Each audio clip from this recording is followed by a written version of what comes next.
बिस्मिल्लाहिर्रहमानिर्रहीम अस्सलामुअलैकुम। Knowledge lab channel में आप सबको खुश आमदीद। और Karachi board class 10th physics से रिलेटेड जो है न्यू वीडियो सीरीज़ जो है स्टार्ट की जा रही हैं। और चैप्टर नंबर 18 आज की वीडियो में हम जो इलेक्ट्रॉनिक्स चैप्टर है इससे रिलेटेड जो है लेक्चर नंबर 1 है ये, ठीक है। और अकॉर्डिंग टू रिड्यूस सिलेबस जो है टॉपिक्स कवर होंगे।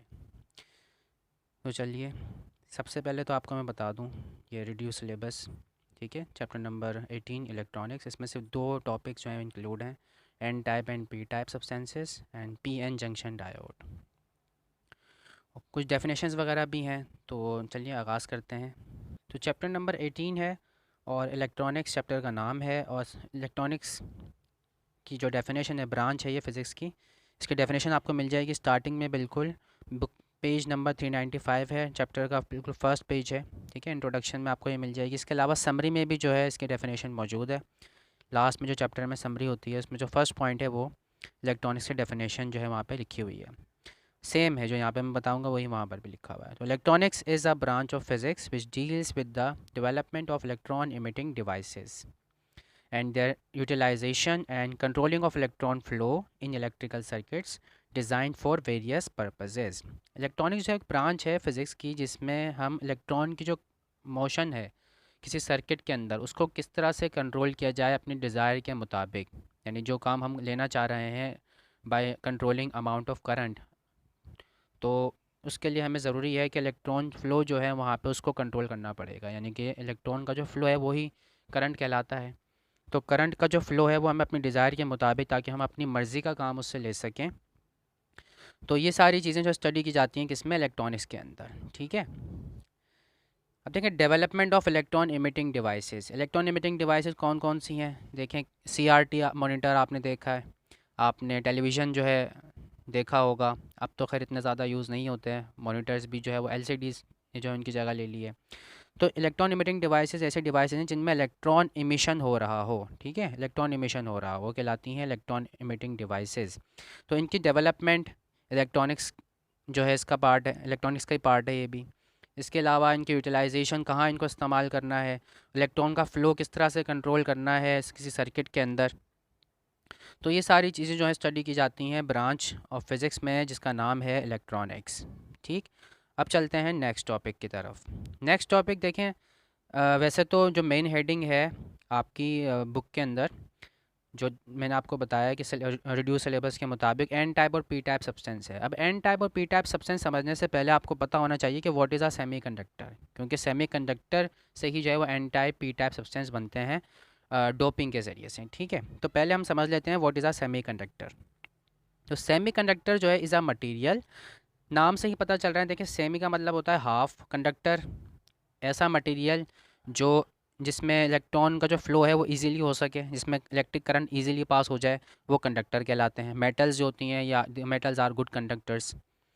तो नाम से ही देखिए हमें पता चल रहा है इसमें कि सेमीकंडक्टर क्या होते हैं। तो semiconductor is a material that is between conductors and insulators in its ability to conduct electric current, ठीक है। इलेक्ट्रिसिटी के हवाले से क्योंकि हम बात कर रहे हैं तो मैंने वही चीज़ यहाँ पे मेंशन की है कि सेमीकंडक्टर एक ऐसा मटेरियल होता है जो कंडक्टर और इंसुलेटर के इन बिटवीन हो, जिसकी एबिलिटी, ठीक है, यानी कि उसमें से इलेक्ट्रॉन करंट पास होने की जो सलाहियत है वो दोनों के इन बिटवीन हो, कंडक्टर्स और इंसुलेटर के इन बिटवीन। यानी कंडक्टर तो ऐसे होते हैं जिनमें इजीली करंट फ्लो कर जाता है, इंसुलेटर इनमें से बहुत मुश्किल से फ्लो करता है।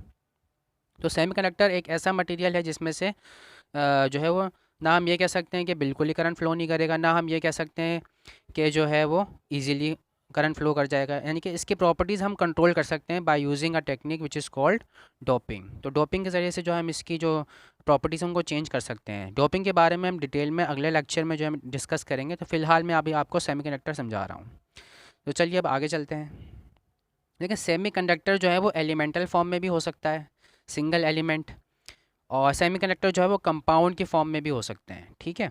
तो ग्रुप 4A के जो एलिमेंट्स हैं पीरियोडिक टेबल में, जो ग्रुप 4A के जो एलिमेंट्स होते हैं वो कहलाते हैं सेमीकंडक्टर्स, ठीक है। ग्रुप 4, ग्रुप नंबर आपको पता है कि वैलेंस शेल में जो इलेक्ट्रॉन्स होते हैं उनके बारे में हमें इन्फॉर्मेशन दे रहा होता है। तो ग्रुप 4A के जो एलिमेंट्स हैं इनके वैलेंस शेल में 4 इलेक्ट्रॉन होते हैं, और आपको पता है कि जो कंप्लीट शेल होता है उसमें 8 इलेक्ट्रॉन होने चाहिए। तो इनके जो प्रॉपर्टीज़ हैं वो सेमीकंडक्टर, इसीलिए इनको इस वजह से भी इनको कहते हैं कि इनकी जो प्रॉपर्टीज़ हैं, इनका जो शेल है वैलेंस शेल वो हाफ फिल्ड होता है, यानी कि 4 इलेक्ट्रॉन है उसमें और 4 इलेक्ट्रॉन की जगह मौजूद है। तो इसीलिए जो है ना सेमीकंडक्टर एक कहने की वजह ये भी है। तो ग्रुप 4 के जो एलिमेंट्स हैं वो कहलाते हैं सेमीकंडक्टर। लेकिन सिलिकॉन एंड जर्मेनियम जो हैं कमर्शियली जो है इनकी इंपॉर्टेंस ज़्यादा है।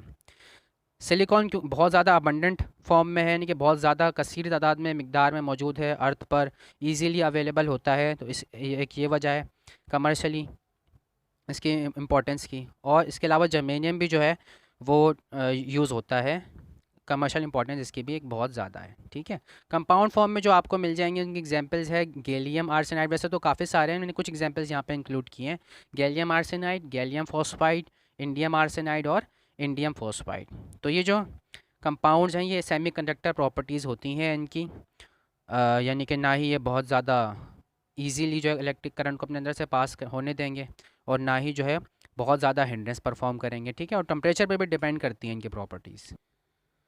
तो एक साइंटिफिक रीज़न जो है आपको दिया जा सकता है पेपर में, देखें ये 18.2 हेडिंग है और ये आपके रिड्यूस सिलेबस का पार्ट है, N type and P type substances. N type और पी टाइप एक्चुअली होते क्या हैं, तो इनके बारे में तो नेक्स्ट लेक्चर में हम जो है डिस्कस करेंगे, नेक्स्ट वीडियो में। यहाँ से देखें एक साइंटिफिक रीज़न आपको दिया जा सकता है कि highly pure silicon and germanium crystals are almost complete insulators specially at low temperature. तो आपको वो कह सकता है कि ऐसा क्यों है। ठीक है, इसका देखें रीज़न यहाँ आगे उन्होंने खुद बताया हुआ है कि this is so because all 4 valence electrons of each atom form covalent bonds with their neighbouring atoms.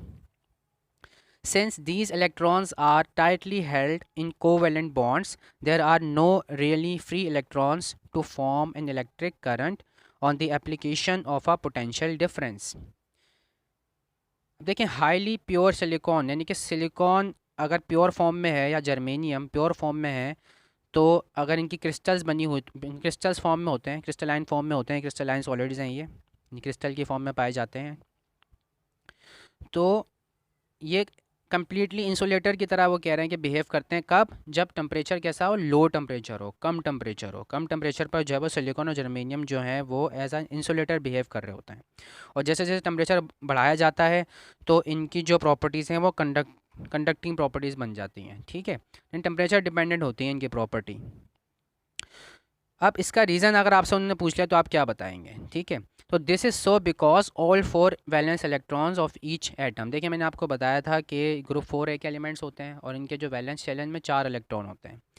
अब अगर टेम्परेचर जो है वो लो है, ठीक है, एनर्जी नहीं है, एनर्जी कम है, सॉरी, लो टेम्परेचर होने का मतलब ये है कि एनर्जी कम है, तो जो चारों के चारों इलेक्ट्रॉन्स हैं जो वैलेंस शेल में मौजूद हैं, वैलेंस शेल जो है वो सबसे बाहर वाला आउटर मोस्ट शेल जो होता है किसी एटम का उसे वैलेंस शेल कहते हैं, उसमें जो इलेक्ट्रॉन्स हैं वो कहलाते हैं वैलेंस इलेक्ट्रॉन्स।